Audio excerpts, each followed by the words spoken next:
তো হ্যালো বন্ধুরা, তো মুই অনেকদিন থেকে ভিডিও দেখ নাই, ভিডিও ছাড়ো নাই, কারণ মন মেজাজ ভালো ছিল না। প্রায় বাড়ির কাজকর্ম হয়ে শরীর খুব খারাপ ছিল। খারাপ থাকার পর পেটের ব্যথা তো মোর প্রায় অনেক দিন ছিল। আজই ডাক্তার দেখান, কালে ডাক্তার দেখান করে দেখা হয় নাই। তারপর শুক্রবার মগজ না, এরকম করে ধরে থাকা যাবে না, ডাক্তারটা দেখায় ঠিক আছে। তো শুক্রবার ডাক্তারটা গেলাম মেখলিগঞ্জ, ডাক্তার দেখালুম।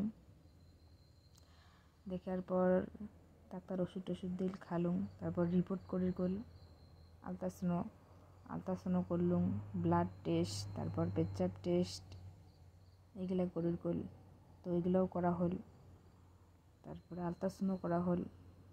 মানে এমন ভয় ছিল যে রিপোর্টের যে কী আসে, এতগুলো টেস্ট করি কষে মোর তো একদম কবার পাচ্ছ না, মানে জুড়ে হলে ধকধক আছে। তারপরে ওরকম করিয়া মানে খুব ভয় না গেছে, এত রিপোর্ট করির কষে কী ব্যাপার, কী হয়েছে মোর।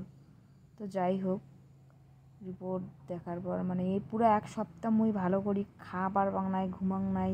মানে যেমন চিন্তা ছিল, ভয় যে যেহেতু আমার এমনি মধ্যবিত্ত ফ্যামিলি, গরিব, যদি বড় কিছু হয় কেমন করে উদ্ধার হমো, এটা ভাবিয়া খুব খারাপ লাগছিল। তো যাই হোক, আজই সকালবেলা ডাক্তারের টেকে শুনছি রিপোর্ট ধরিয়া কবার নাকি কিচ্ছু খাং না, 1 গ্লাস জল পর্যন্ত খাম। আমি যাকে রিপোর্ট শুনিম, রিপোর্ট দেখিম, তারপরে মুই খাম। তো যাই হোক, রিপোর্ট দেখার পর ডাক্তারের সঙ্গে যোগাযোগ করে ডাক্তার রিপোর্ট দেখি খারাপ কিছু কয় নাই, ওষুধগুলো কন্টিনিউ খাওয়ার গেছে। এই যে ওষুধ খাম। তোমরা সবাই আশীর্বাদ করেন যাতে ভালো থাকুন, সুস্থ থাকুন, মোট পরিবার সবাই ভালো থাকে।